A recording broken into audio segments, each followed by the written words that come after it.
नमस्कार, बाखबर में आपका स्वागत है। मैं हूं राघवेंद्र सिंह। बात करेंगे मध्य प्रदेश की राजनीति में अमित शाह के दौरे की। दरअसल भारतीय जनता पार्टी में या नरेंद्र मोदी की सरकार में मोदी के बाद कोई शाह है तो वो अमित शाह है। और उसकी वजह यह कि जहां भी संकट की स्थिति होती है, बीजेपी अमित शाह को वहां भेजती है। मध्य प्रदेश के बारे में कहा जाता है कि एक ज़माने में ये बहुत मजबूत संगठन हुआ करता था, लेकिन पिछले कुछ सालों की बात करें तो मध्य प्रदेश भाजपा की जो स्थिति है वो थोड़ी सी कमज़ोर है और उसको लेकर भाजपा हाईकमान चिंतित है। यही वजह है कि चुनाव के जब 3 महीने बचे हों तब केंद्रीय मंत्री अमित शाह के एक के बाद एक दौरे हो रहे हैं और 15 दिन बाद कल उनका मध्य प्रदेश में दूसरा दौरा है।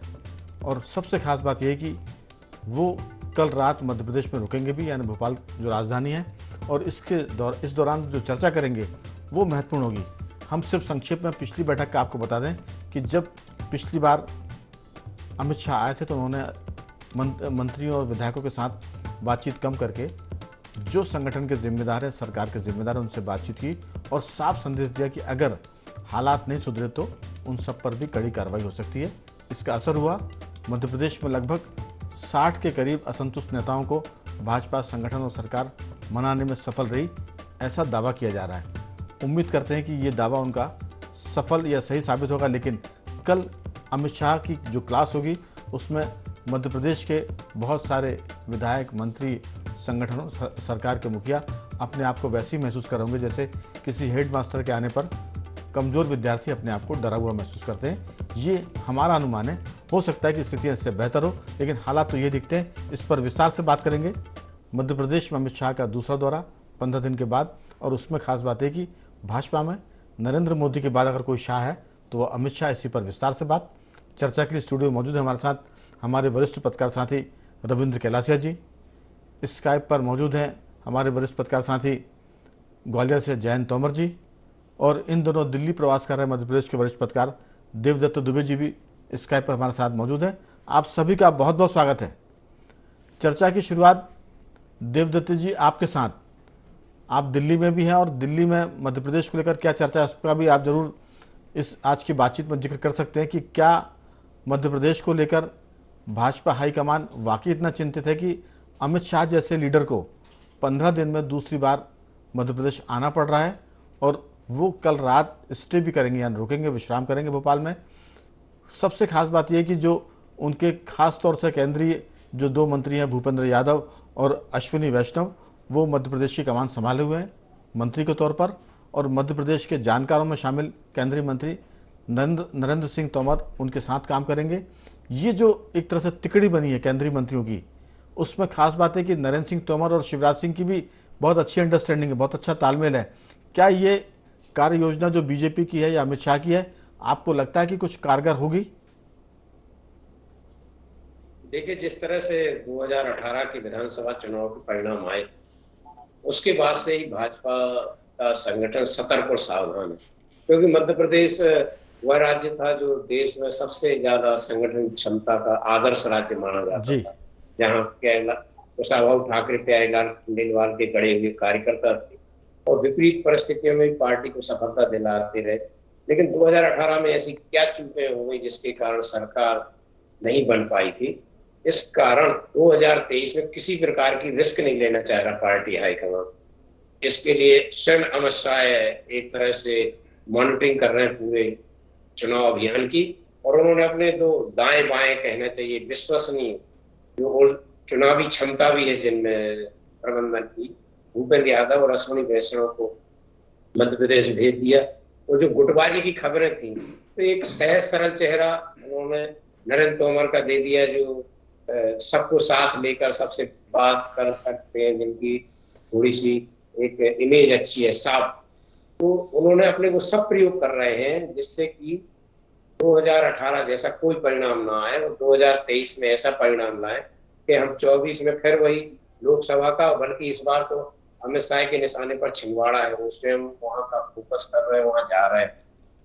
लेकिन इसके बावजूद भी अभी तक पार्टी निश्चिंत नहीं हो पाई। इतना सब करने के बाद पिछली बार जब अमित शाह आए थे तो उन्होंने जो टिप्स दिए उसके कारण रफ्तार तो पकड़ी भाजपा संगठन ने, विभिन्न समितियों के नाम फाइनल हुए और लोगों की शैली थोड़ी आक्रामक हुई, चाहे वो सोशल मीडिया पर काम करने वाले हो, चाहे संगठन की, वो जो काम बता के जा रहे थे उनमें गति आई है।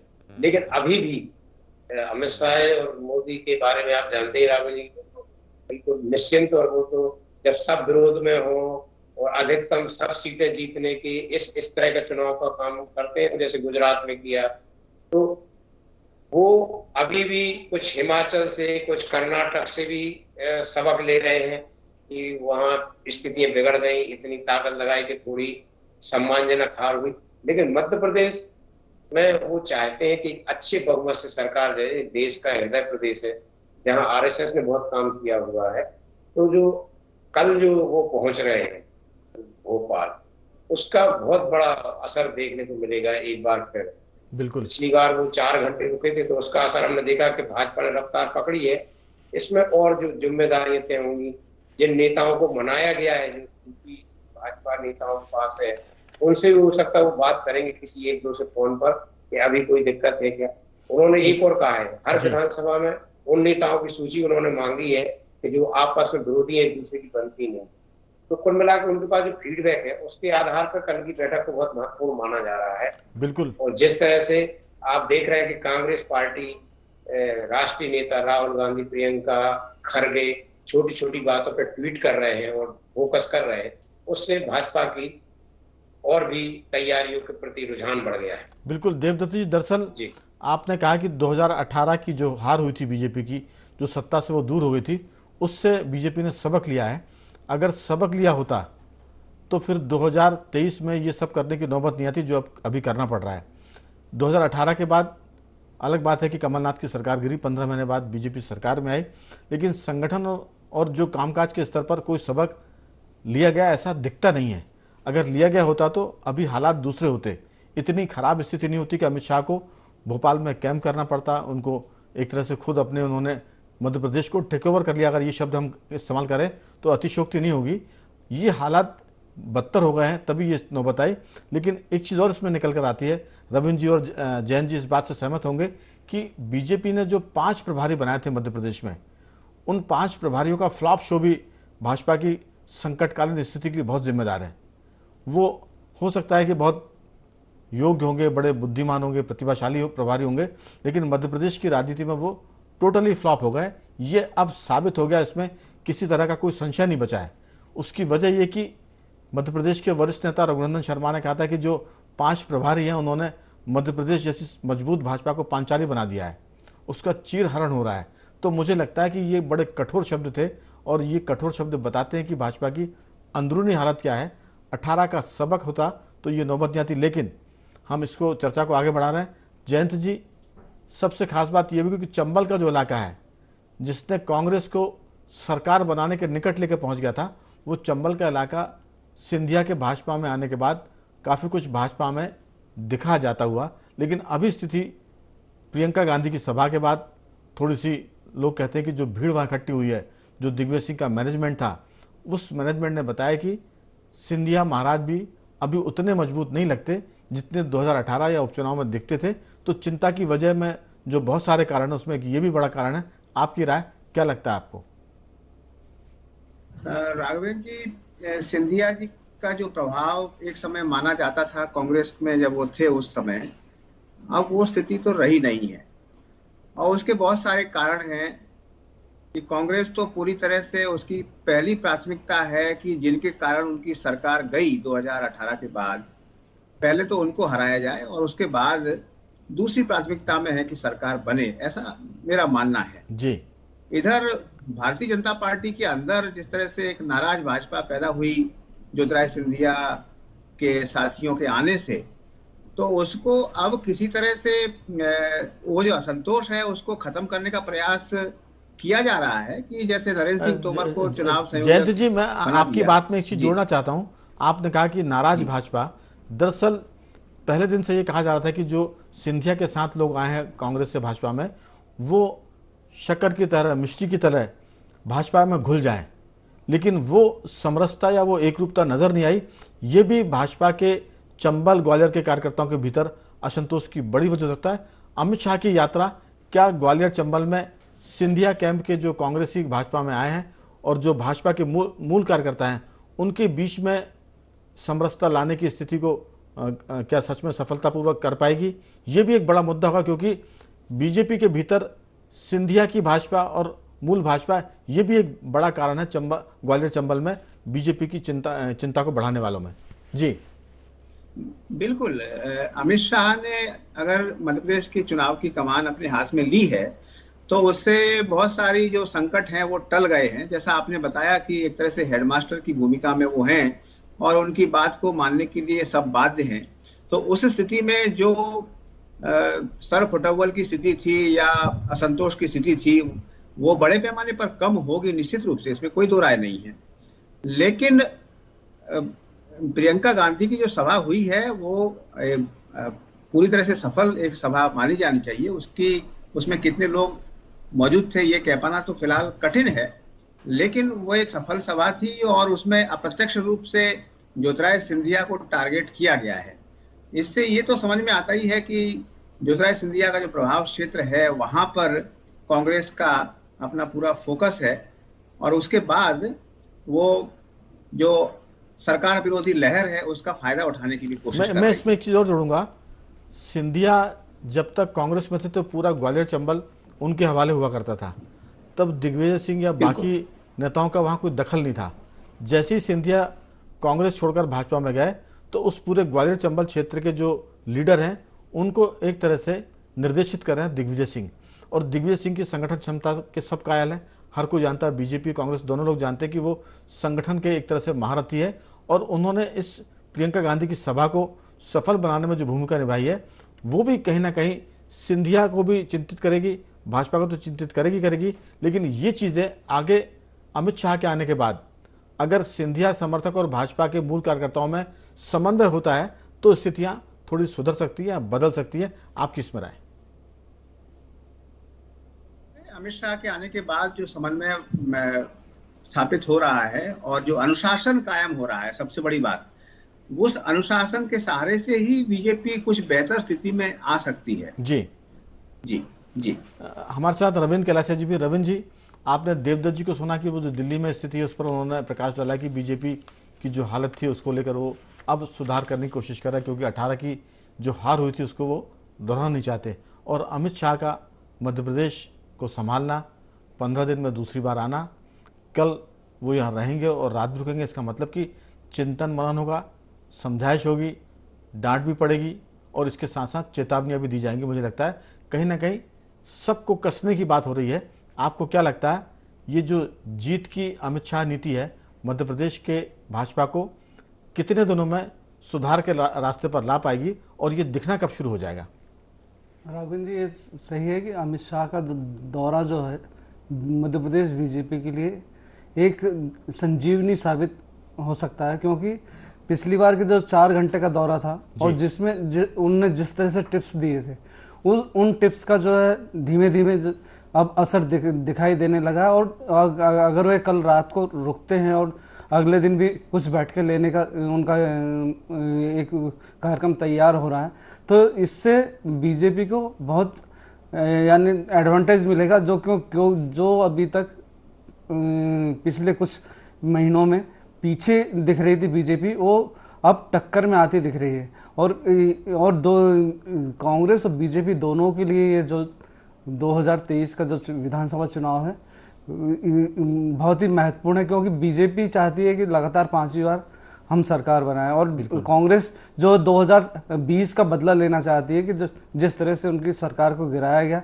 जीत चुनी हुई सरकार को, और यही वजह है कि दोनों जो पार्टियां हैं उनका जो केंद्रीय नेतृत्व है, दोनों ने जो है अपनी अपनी कमान जो है प्रदेश नेतृत्व को छोड़कर अपने हाथ में ले ली है। और ये दोनों पार्टियों के लिए एक चुनौती भरा जो है समय दिखाई दे रहा है, क्योंकि देखिए आप जो आपकी बात में मैं जोड़ना चाहता, आपने कहा कि दोनों ही दलों के केंद्रीय नेतृत्व ने मध्य प्रदेश की कमान अपने हाथ में ले ली, चाहे प्रियंका गांधी ने दौरे करके शुरू की हो या राहुल गांधी ने।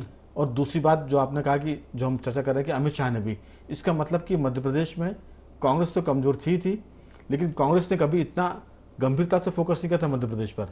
राहुल गांधी के बाद प्रियंका गांधी का आना ये बताता है कि भाजपा जितनी चिंतित है कांग्रेस भी उतनी चिंतित है, क्योंकि कांग्रेस के भी जो नेता हैं, युवा नेता, उनकी भी उम्र बढ़ रही है।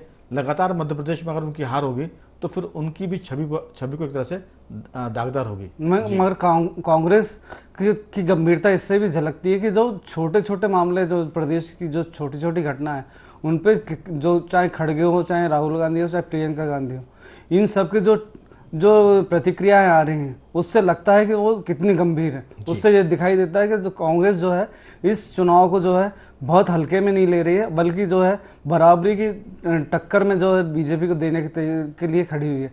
और बीजेपी इस उसके कांग्रेस की जो रणनीति है उससे कहीं ना कहीं घबराई हुई दिख रही है। और इसी वजह से जो है प्रधानमंत्री का देखिए आप लगातार तीसरा दौरा हो रहा है एक महीने में, और अमित शाह लगातार जो है कभी भी अकस्मात आ जाते हैं और उसमें एनर्जी भरने के, संगठन में एनर्जी डालने के लिए कोशिश करते हैं। बिल्कुल। और मगर ये जो है, ये चुनाव जो है राजस्थान और छत्तीसगढ़ से ज़्यादा महत्वपूर्ण दोनों पार्टियों के लिए हो गया है इस समय, क्योंकि इसके बाद कई नेताओं की एक तरह से राजनीतिक यात्रा पर पूर्ण विराम भी लग जाएगा। अगर कांग्रेस में कुछ असफलता मिली तो हम देखेंगे कि 2024 के बाद कई यात्राओं की राजनीतिक यात्रा समाप्त हो जाएगी। और भाजपा में भी ऐसे कुछ लगता है कि अगर जो लोग सफलता के शिखर पर भाजपा को नहीं ले जाते तो उनको भी बीजेपी राजनीतिक वनवास में भेज सकती है। लेकिन देवदत्त जी, सवाल ये कि जो 5 प्रभारी थे, आखिर उन्होंने ऐसा क्या किया कि पूरी बीजेपी की जो है स्थिति कमजोर हो गई और अमित शाह जैसे लीडर को मध्य प्रदेश पर फोकस करना पड़ा और पूरे संगठन और सरकार को एक तरह से टेक ओवर करना पड़ा। कहीं ना कहीं वो 5 प्रभारी भी इसमें मुझे लगता है कि जो उनकी क्लास होगी, जो उनकी समझाइश होगी, जो उनकी सलाह होगी, उसके निशाने पे, टारगेट पे रहेंगे। बिल्कुल आप सही कह रहे हैं कि भाजपा पहले से ही समझ गई थी कि मध्य प्रदेश में स्थिति अनुकूल नहीं है। इस कारण उन्होंने एक से एक संगठन के धुरंधरों को यहाँ भेजा। लेकिन कुछ व्यवहारिक दिक्कतें या जो भी समझ क्या हुआ कि वो स्थिति बढ़ने की बजाय बिगड़ती गई। कभी एक बयान से कोई नाराज हो गया तो कभी एक बयान से कोई नाराज हो गया, और तब जाकर जब स्थिति अनुकूल नहीं दिखी तब अमित शाह ने अपने हाथ में कमान ली है और एक तरह से अपने 2 और प्रभारी, जो 5 थे, 2 और भेज दिए और फिर नरेंद्र तोमर को भी चुनाव अभियान में लगाया। और कल भी वो महत्वपूर्ण निर्णय लेंगे। जिस तरह की समितियां 15-16 समितियां बनना है, उनके जो फीडबैक है उनके पास, वो आक्रामक शैली चाहते हैं विपक्ष के प्रति और संगठन में कसावट। वो उनकी अलग एक शैली है चुनाव लड़ने की। यूपी में जिस तरह से उन्होंने सफलता उस समय दिलाई थी जब कोई कल्पना नहीं कर रहा था, तो अभी तक वो समझ नहीं पा रहे कि ये 5 प्रभारी अभी तक क्या करते रहे। संगठन का इतना मजबूत राज्य है और कहाँ चूक हो रही है, कहाँ कमजोरी हो रही है। या तो ये है कि लगातार 2003 से भाजपा सत्ता में केवल 1.5 साल विपक्ष में रही, तो स्वाभाविक है कि एंटी इनकम्बेंसी पनपती है। आप और हम दूसरा पक्ष यदि देखें, यदि कांग्रेस इतने समय सत्ता में रहती तो उसकी एंटी इनकम्बेंसी कैसी थी 2003 में, 10 साल के बाद कितनी एंटी इनकम्बेंसी कर दी। तो या तो हो सकता है उसको डायल्यूट करते करते, लेकिन पूरी तरह से नहीं कर पा रहे। ऐसे सब समीकरण देवदत्त जी, दरअसल ये जो एंटी इनकम्बेंसी का जो एक टर्म है जो अपन पत्रकार ज़्यादा इस्तेमाल करते हैं, लेकिन आप देखिए कि नवीन पटनायक ने इस एंटी इनकम्बेंसी के टर्म को वहाँ उड़ीसा में ख़त्म कर दिया। वो रिकॉर्ड बनाने की तैयारी कर रहे हैं वहाँ लगातार मुख्यमंत्री बनने का। कभी ज्योति बसु ने भी, चूंकि उनके साथ तो एक ज़बरदस्त रिकॉर्डर था कम्युनिस्ट पार्टी का, इसलिए मान सकते कि बंगाल में उन्होंने रिकॉर्ड बनाया। लेकिन नवीन पटनायक ने भी तो लगातार हुकूमत की और लगातार वो मुख्यमंत्री बने। तो कहीं ना कहीं इस पूरे मामले में जो संगठन के नेता हैं और जो लीडर हैं उनका दोष ज़्यादा निकल कर आता है।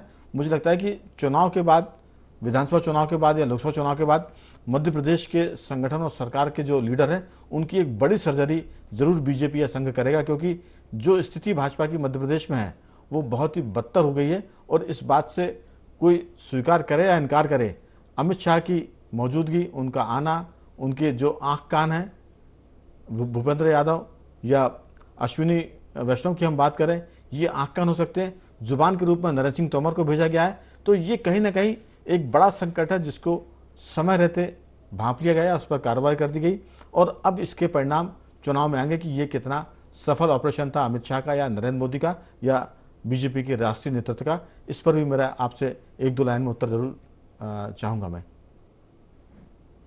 बिल्कुल आप सही कह रहे हैं, क्योंकि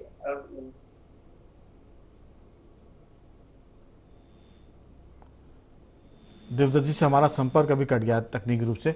जैन जी, आपकी इसमें क्या राय? जो मेरा सवाल दुबे जी से था वही आपसे भी है।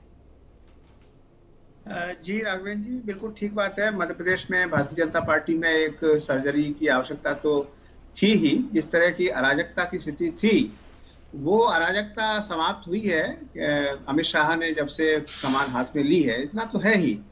और लेकिन ये स्थिति पैदा क्यों हुई? ये जो अराजकता है, वहां पे एक तरफ लोग उम्मीद लगाए हुए हैं कि शायद अब शिवराज सिंह जी की विदाई हो जाएगी, इधर वीडी शर्मा की महत्वाकांक्षा, नरोत्तम मिश्रा की महत्वाकांक्षाओं की खबरें आए दिन सामने आ रही हैं, और उधर कैलाश विजयवर्गीय के बारे में जयंती जी, दरअसल कोई अगर राजनीति में है तो वो जरूर मुख्यमंत्री बनना चाहेगा। अगर वो विधायक बन गया तो मंत्री बनना चाहता है, और मंत्री बन गया तो मुख्यमंत्री बनना चाहता है। इसमें कोई दिक्कत नहीं है, आपकी महत्वाकांक्षा होनी चाहिए, लेकिन महत्वाकांक्षा किस कीमत पर?